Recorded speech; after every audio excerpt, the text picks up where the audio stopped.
Assalamualaikum warahmatullahi wabarakatuh. Nama saya Muhammad Nasir Al-Kafi, NIM 11244. Di sini saya akan menjelaskan tentang pendapat ulama tentang melihat perempuan yang dihitbah. Ya, langsung saja, yaitu batasan melihat perempuan yang dihitbah. Pada saat berlangsungnya hitbah, laki-laki yang dihitbah diperbolehkan melihat perempuan yang dihitbah. Kebolehan melihat ini didasarkan kepada hadis Nabi Muhammad SAW dari Jabir menurut riwayat Ahmad dan Abu Dawud yang berbunyi, idza khotaba ahadakumul mar'ata faqadara an yara minha ba'da ma yad'uhu ilai nikahiha fal yaf'al, yang artinya yaitu Jabir berkata bahwasanya ia pernah mendengar Rasulullah bersabda, apabila seseorang melamar seseorang wanita lalu ia dapat melihat sebagian yang dapat menariknya dari wanita itu, maka lakukanlah. Riwayat hadis riwayat Abu Dawud. Yang kedua yaitu ungdur ilaiha fa innahu ahra ayu dama bainakuma, yang artinya lihat dulu calon istrimu, karena itu akan lebih bisa membuat kalian saling mencintai. Ahmad sahih, disahihkan oleh Su'aib al-Maut. Tidak ada di situ, tidak adanya batasan tertentu yang disebutkan oleh Rasulullah dalam hadis tentang peminangan atau khitbah. Kondisi ini menimbulkan perdebatan di kalangan ulama tentang batasan kebolehan melihat perempuan yang dipinang atau dihitbah tersebut. Selanjutnya yaitu para ulama terbagi menjadi beberapa pendapat karena itu. Yang pertama yaitu mayoritas ulama dari ulama Syafi'i, Hanafi, Maliki itu diperbolehkan melihat wajah dan telapak tangan. Mereka bersepakat untuk dibolehkan melihat wajah dan telapak tangan saja. Selanjutnya yaitu yang kedua yaitu ulama Hambali.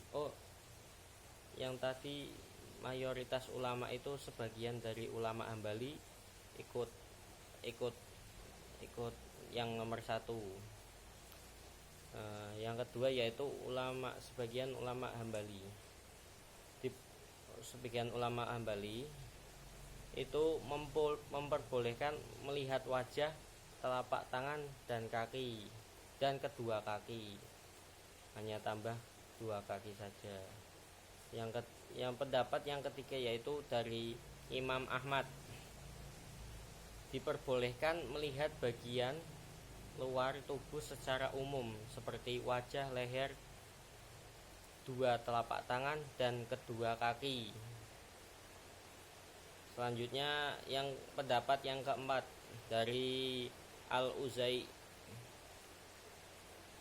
pendapatnya yaitu diperbolehkan melihat bagian-bagian yang berdaging, Selanjutnya yaitu nomor 5 ya, pendapat yang paling ekstrim dari beberapa pendapat itu, yang paling ekstrim adalah yang ini, yaitu dari pendapat dari Dawud Az-Zahiri yang ia berpendapat diperbolehkan melihat semua anggota badan semua dari wanita. Selanjutnya yaitu kriteria calon pasangan. Yang pertama, kriteria calon pasangan. Yang pertama yaitu penyayang dan produktif. Rasulullah pernah bersabda tentang Abu Jaham. Abu Jaham adalah seorang lelaki yang tongkatnya selalu terpasang di pundak, suka memukul perempuan. Nikahlah. Lalu Rasulullah berkata, nikahlah dengan Usamah. Hadis riwayat Muslim, Nasai dan Abu Dawud. Memilih calon pasangan memiliki sikap lembut akan membawa keharmonisan dan rumah tangga. Keharmonisan dalam rumah tangga. Suami yang lembut sudah pasti akan memperlakukan istrinya dengan baik pula. Makanya mencari suami yang penyayang dan juga yang produktif di sini yaitu yang tidak malas-malasan giat mencari nafkah untuk istri dan anaknya. Selanjutnya yang kedua yaitu religius.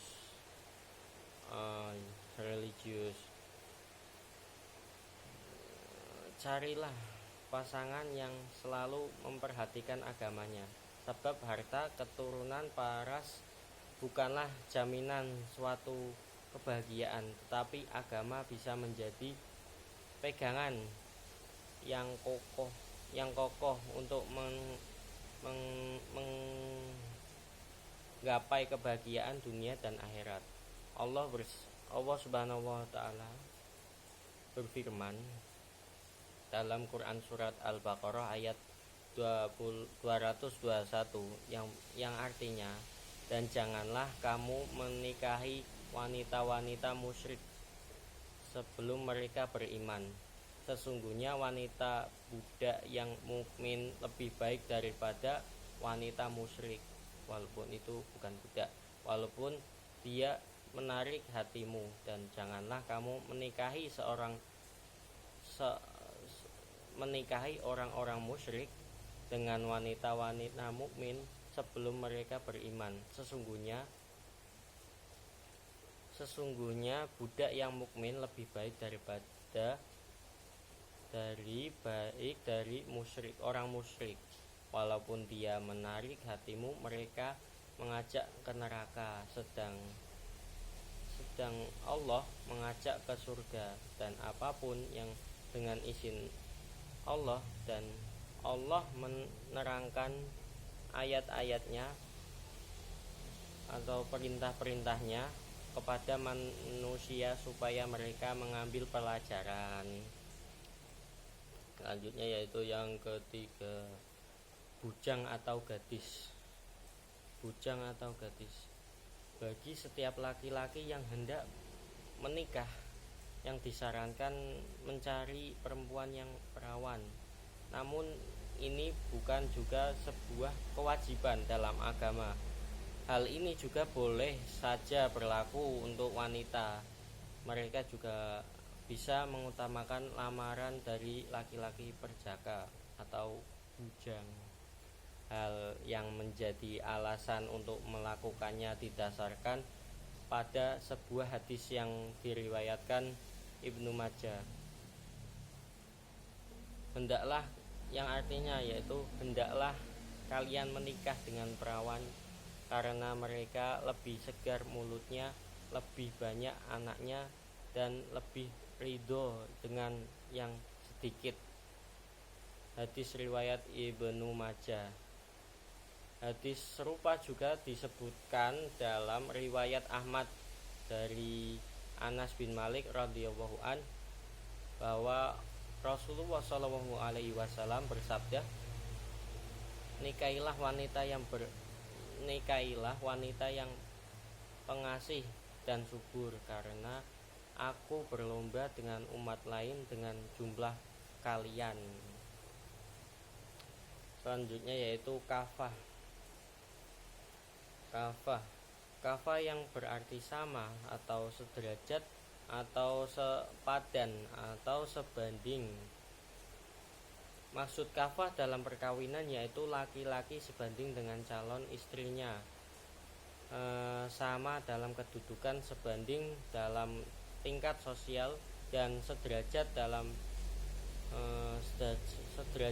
akhlak serta kekayaan.